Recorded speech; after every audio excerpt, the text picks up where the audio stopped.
Hello, everyone. This is Paco Chierici, creator and producer of Speed and Angels, naval aviation documentary, and Lions of the Sky, naval aviation thriller that just came out this year. I'm going to do a reaction video to one of the two new Top Gun 2 trailers that just dropped. The one I'm going to do is on the behind the scenes one, real flying, real G-forces, and pure adrenaline, because it resonates with me. I have a little bit of experience with it in making of the documentary Speed and Angels. So a lot of these scenes were filmed where we filmed Speed and Angels in Fallon, Nevada, and obviously on the aircraft carrier. It really resonates with me. They did an incredible job bringing the energy and the excitement of naval aviation and making it as real as possible for the viewer. So let's just jump right into it. This first scene, the opening scene in the trailer, is phenomenal. It has a tremendous amount of energy, and it's real. That's what blows me away. You can see the production crew. Their reactions, I think, are fairly remarkable. The plane flies right over them at an insanely low altitude, quite literally blowing the hair up on the camera operator, and it's an awesome shot.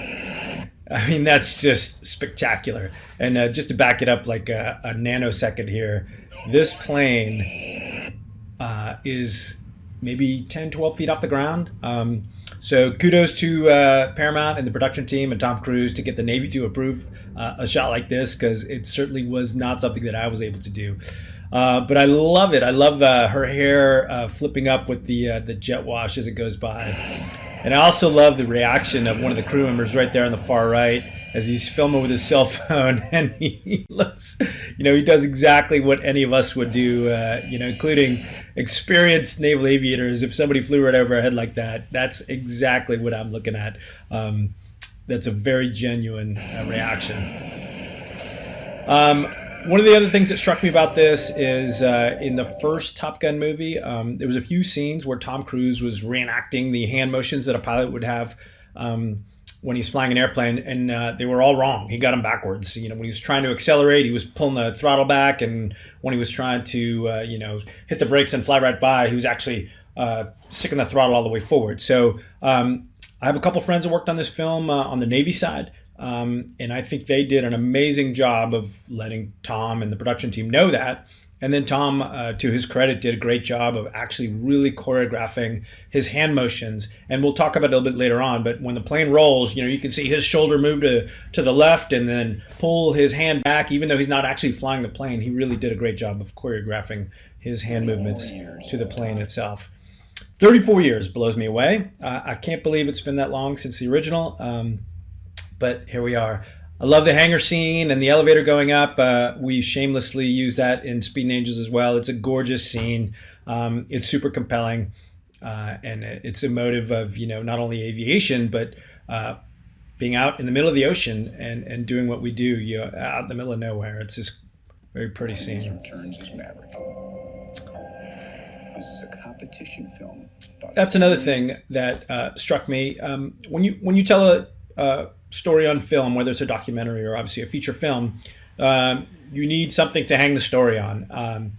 In the real Navy, we are not competitive in the same way they are in Top Gun. It's a super competitive community, and I've said it before, but it seems like even breathing is a competition when you're in a fighter squadron. Everything's competitive, but we're not really competitive with each other about trying to see who's the best or who's number one or anything like that. When you're making a film and you're trying to explain this world to people who have never been in it, you need to condense that world into 90 to 120 minutes, and this is one of the easiest ways to relate that competitive environment. So you create a fictional competition. In Top Gun, the real school is not like that. But I do like that it's a love letter to aviation. I mean, that's one of the reasons why I made my film. To me, it's naval aviation is just something that's so incredible. It's so dynamic and full of energy. And I also wanted to make a love letter to aviation when I did Speed and Angels. The camera array they've got here is incredible. So when we made our film, we were using what we thought was very sophisticated cameras, but they were SD cameras and they were lipstick cameras. And we stuck them all over the cockpit, not necessarily all right up on the glare shield, although we had a number there. We had some on the helmets. We had some down by the left knee of the pilots so that you get that view coming up. And we had some really creative shots. We just didn't have the budget and the quality of cameras that these guys have at their disposal. And also the ability to mount this number of sophisticated and heavy cameras on a $60 million jet took probably at least a year. I'm sure they had to go through all kinds of technical evaluations to make something like that happen. It took us a long time just to get the lipstick cameras in there. So again, kudos to the production team for doing such a great job. And you can see right there that just the number of angles that they're getting in one shot from all those cameras mounted in the airplane. Again, here's Tom Cruise. He's rolling down the catapult, or he's getting slung down the catapult. He's sitting in the back seat of a Super Hornet. You can't tell that as a viewer, but we could tell within the world. We could tell. But he's doing a great job of simulating that he is the pilot. He's got his hand up where a Hornet pilot would put his hand. When you launch down the catapult, you don't actually hold the stick because the computer uses the 2 different angle of attack sensors to set the proper pitch angle right off the catapult. And then about a second or two, or potato, after you leave the deck, you take control of the airplane. But that's what he's doing. Even though he's in the back seat and there's no controls of the airplane, he's simulating that he's in the front cockpit. It looks like this is a part of the later stage of the film because there are live weapons and missiles on this. At least they're painted as such that they would be live. Training ones are blue, and the ones we use in combat are not blue. They're green or whatever the appropriate color for that weapon would be. And I do love that they use the clear visors. We never use clear visors when we fly because, it's like wearing sunglasses. There's no point in wearing clear sunglasses. But we need to know who's flying the airplane, so Tom Cruise has a clear visor. Here we are back to his really good choreography here. I mean, he's going to go through a sequence where the plane rolls inverted and then pulls. And then, we watch that happen on the screen as the airplane's doing that. And then immediately after, Tom Cruise is going to simulate doing that. He's going to roll his hand to the left and then pull it back into his lap. And that's exactly the motion that you would use to perform this maneuver. So well done correcting that grievous error from the first film. There he is, pulling. Again, the phenomenal camera array.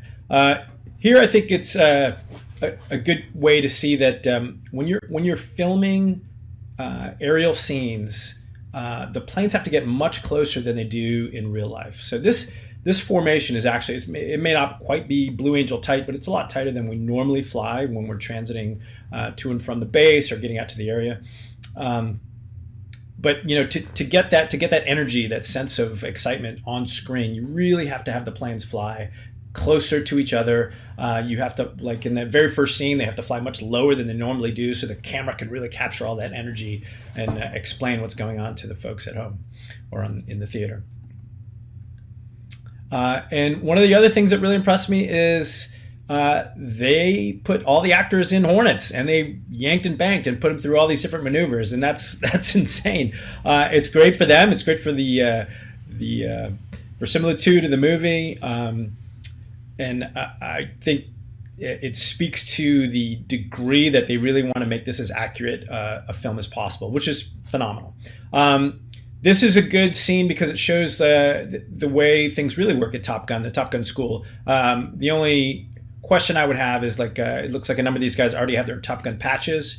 So maybe this is graduation, or they're already done, or they're training up for another mission. But in reality, when you go to Top Gun, the school happens 3 or 4 times a year, and they pluck people from various squadrons. So you can see here, Miles Teller has a different squadron patch than the guy right next to him. There's the VFA 41, Black Aces. So just like in real life, you've got people from a variety of different squadrons coming to the Top Gun school, and in the real world, you're getting your PhD level fighter pilot training here.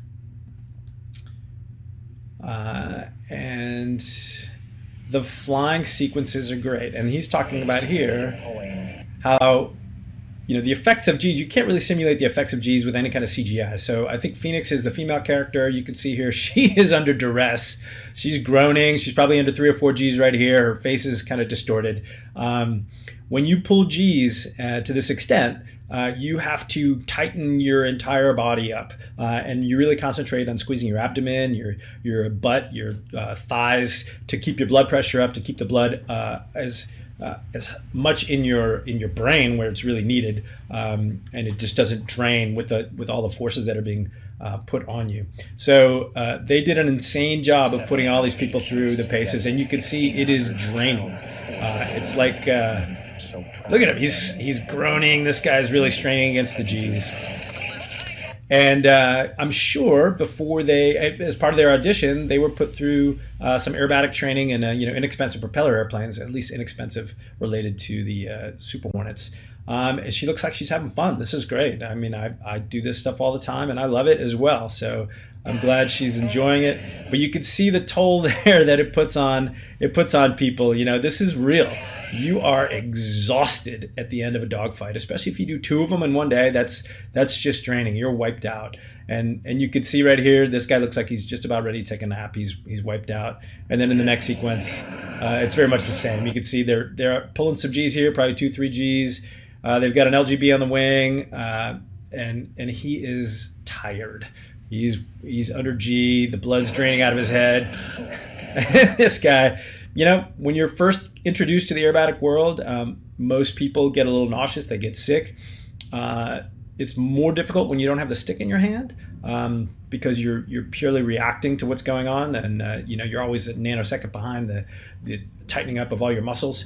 When you're the pilot and you have control, it takes almost no time to get over the nausea.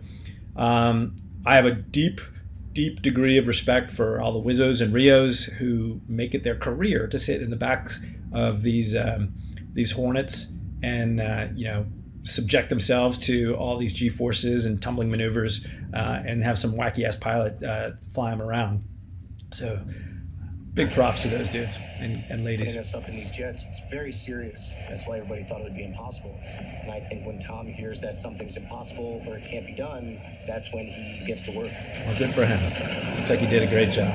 This is a beautiful shot. It's in Fallon, Nevada. It's gorgeous there. It's a perfect backdrop. It's a very gentle rolling maneuver, and you ease up on the stick, and the plane just kind of falls gracefully out of the sky and does this descending aileron roll. Beautiful, beautiful shot, beautiful maneuver. And there it again. You can see Tom Cruise right now. He is a passenger in the back seat of a F-18F, but he has choreographed this maneuver, and he's rehearsed exactly what his hand motion is going to be. And I'm sure the pilot said to him, "Okay, Tom, here we go. 3, 2, 1, left aileron roll and pull." And here he goes. He sticks his hand to the left. Flying one of these fighter jets is an absolute thrill ride. It is. We want to make sure He's that absolutely the right. audience has the same experience.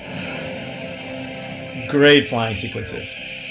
So Cinejet is a new company, relatively new anyway, to the aviation film world. I wish they had been around when we did Speed and Angels, because we had to use a Lear, and it wasn't nearly as maneuverable or even really as fast as we wanted it to be. But we worked our way around that, obviously. But this jet, as you can see here, it's got a little pod, a chin pod with HD cameras mounted in there. It's a L39, so it's an actual jet, a trainer, and they did a phenomenal job. A friend of mine works for this company as well as being a commercial airline pilot, and he told me quite a bit of the stuff that went on behind the scenes, and they did an amazing job. Huge kudos to them. And this is a great sequence. Obviously they accelerated the footage to have the Rhino, move away from the Cinejet as quickly as possible, but it still looks really great. That's awesome. It's like a rocket shot. A film like this has never been done, and chances are will never be done again. Well, hopefully that's not true. But you can see right here, Tom Cruise is working. That's a good 6-7 G turn. He's doing a loop there, and it's difficult. It is difficult on the body.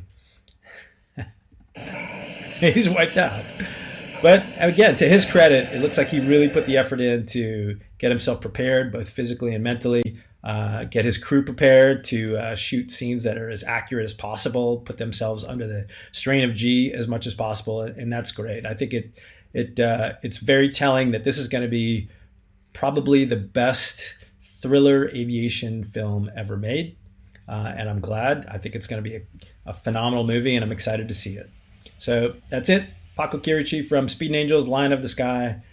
Looking forward to seeing Top Gun 2, or Top Gun Maverick as it's called.